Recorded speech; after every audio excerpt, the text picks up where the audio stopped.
As of yesterday, church buildings have been able to open for personal prayer, although, as the government said, places of worship still have discretion over whether they consider it safe to open and may decide to remain closed or reopen at a slower pace if they wish. But how do we ensure that this renewed focus on our buildings doesn't distract from all the really important things that the church has been doing during this period of lockdown? Karl Barth was right when he said that the church's mission is not secondary to its being. The church exists, he said, in being sent and in building up itself for the sake of its mission. So to talk of churches being open again or being back in business misses the point entirely. The church exists in being sent. And while I rejoice that in some places where it's safe to do so, the church building can be opened again to provide a place, a space for people to come and reflect and pray. And whilst I long for us to gather again for corporate worship, I have also seen something over the last 3 months that I simply do not want to lose. The church has never been content to just sit there and expect people to turn up. It goes out and it does. And that is precisely the picture of the church that we see in today's gospel reading from Matthew chapter 9 verse 35 to chapter 10 verse 8. Jesus gathers his disciples, gives them a bit of a team talk, and then he sends them out. And in just the same way, Jesus sends us out. He commissions us. And as I look at the news and across social media, I get the sense that now, especially as we begin to emerge from lockdown, the world really needs the church. Our gospel reading says that when Jesus saw the crowds, he had compassion for them because they were harassed and helpless, like sheep without a shepherd. Time and again, the Gospels speak of Jesus' compassion. His compassion for the crowd because they were harassed and helpless. His compassion for the sick. His compassion for the woman who'd lost her only son. His compassion for the hungry. His compassion for the blind. To be a missionary community means that we reach out with compassion to this broken and hurting world. And Jackie DeShannon was right. What the world needs now is love. Sweet love. That means us, the church, loving people and helping them to encounter grace and not judgment, so that they may receive an acceptance that is unconditional. And our love for them means that we offer an unfaltering commitment to stand with them and to long for and pray for their growth in wholeness. People emerging from lockdown need love and acceptance and healing. But, and it grieves my heart to say this, before all this happened, such was the reputation of the church that people did not see us as a place of non-judgmental, unconditional love. Philip Yancey tells a story that he heard from a friend of his who works with the down and out in Chicago. A prostitute came to him in wretched straits, homeless, sick, unable to buy food for her daughter. And she spoke of how her daughter, just 2 years old, was being drawn into this same web of prostitution and vice. Yancey's friend had no idea what to say to this woman. At last, he asked if she had ever thought of going to a church for help. And this is what Yancey's friend says. I will never forget the look of pure, naive shock that crossed her face. Church, she cried. Why would I ever go there? I was already feeling terrible about myself. They'd just make me feel worse. You know, we are not just the church in the world. We are a church for the world. And God has called us to reach out with compassionate love and healing grace to this broken and hurting world.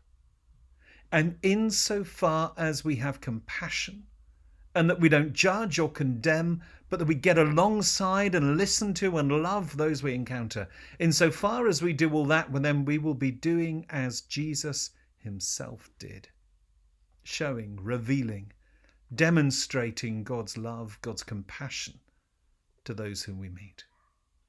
The church exists in being sent. And as I have often said, quoting David Bosch, there is church because there is mission. There is mission because God loves people.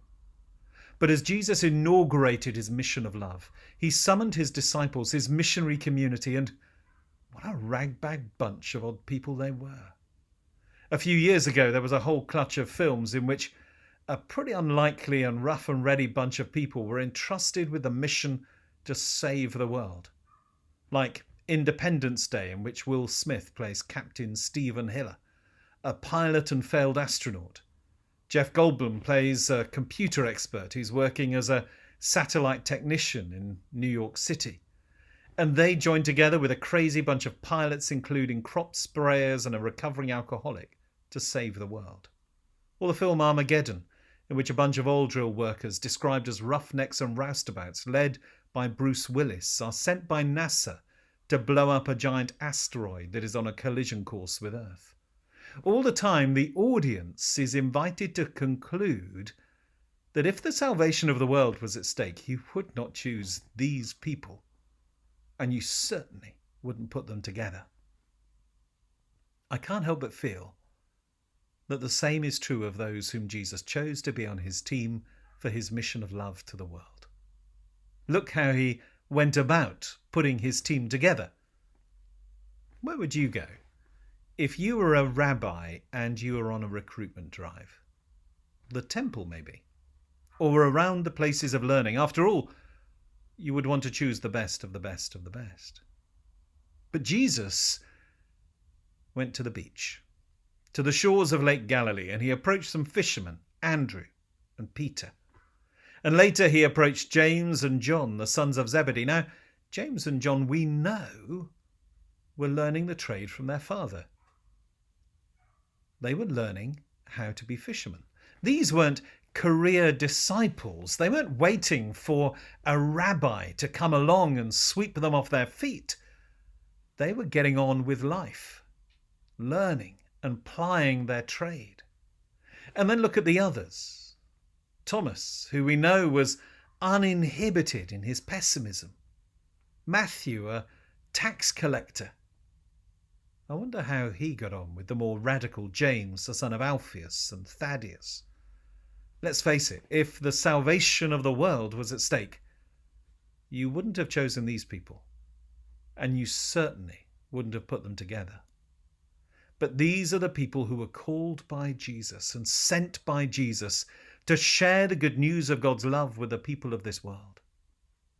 For those disciples were not the members of a voluntary organization. They were a community constituted by the call and commission of Christ.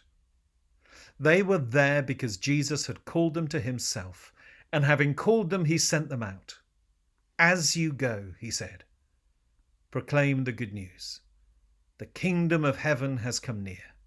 Cure the sick, raise the dead, cleanse the lepers, cast out demons. The salvation of the world was at stake. And yet Jesus chose this ragbag bunch of people, these roughnecks and roustabouts, to proclaim the good news of God's love. And that is the beauty of the church. Because now we are the disciples, and let's face it, we're no less a ragbag bunch of people, roughnecks and roustabouts. But now we have been called and authorized by Jesus. We are not the members of a voluntary organization. No, we are a community constituted by the call and commission of Christ. We are here because Jesus has called us to himself, and having called us in his love, he sends us out. As you go, he says, proclaim the good news. The kingdom of heaven has come near. Cure the sick, raise the dead, cleanse the lepers, cast out demons. It's interesting that in Matthew's Gospel, both here and in the Great Commission in chapter 28, Jesus does not say go. He does not say go and make disciples. He says, having gone, or as you go, as you continue on your journey, as you go about doing what you are doing, proclaim the good news, make disciples. Proclaiming the good news of God's love is not a discrete, separate activity that we do when we've done everything else. It is something we do while we are doing other things. 70-odd years ago, the archbishops published a report on evangelism called Towards the Conversion of England. And it said two things that we should note. Firstly, it said that the evangelization of the country cannot be done by the clergy alone. In fact, it goes on to say that it can only be done to a very small extent by the clergy at all. It says there can be no widespread evangelization of England unless the work is undertaken by the lay people of the church. That is all of us. This is our task. We are all on the team. And secondly, the report says this: we are convinced that England will never be converted unless the laity use the opportunities for evangelism afforded by their various professions, crafts and occupations. That is, unless we proclaim the good news as we go about doing what we are doing. The church exists in being sent, and we are being the church as we go about doing what we are doing while proclaiming the good news of God's love. And we have been going about doing a huge amount over the last 3 months. And actually before that. Imagine for a moment advertising the church. What would you say? Who before this year ran free holiday clubs for 2 million kids? Who ran 50,000 youth clubs? Who has twice as many youth workers as the government? The answer is the church, just doing what it does. Who visited 450,000 housebound people a week? Who visited 350,000 people in hospitals a week? Who ran 12,000 drop-in centres and 20,000 mums and toddlers groups? The church, just doing what it does. Who works with others to feed 1.6 million people who fall through the net of our inadequate benefit system? The church, just doing what it does. Who works with others to meet the needs of the homeless, the mentally ill, refugees and asylum seekers and others who are in need? The church, just doing what it does. Actually, the numbers are made up, but they're not far off. The church may struggle in places. We may worry about the depletion of our resources, but the church still delivers, and actually over the last 3 months has been delivering love in huge measures. And it does more voluntarily for British communities than any other group of volunteers. The church exists in being sent. So whether your church building is open or closed, it stands as a physical reminder of this extraordinary community, this ragbag bunch of people, these roughnecks and roustabouts, who have been called and commissioned to proclaim the good news of God's love. As we emerge from lockdown, the world needs the church to be the church and to love this world back to wholeness. Let's make sure that whatever else happens, we do not lose our focus on these things. Thank you for all that you are doing. Keep well and stay safe. God bless you.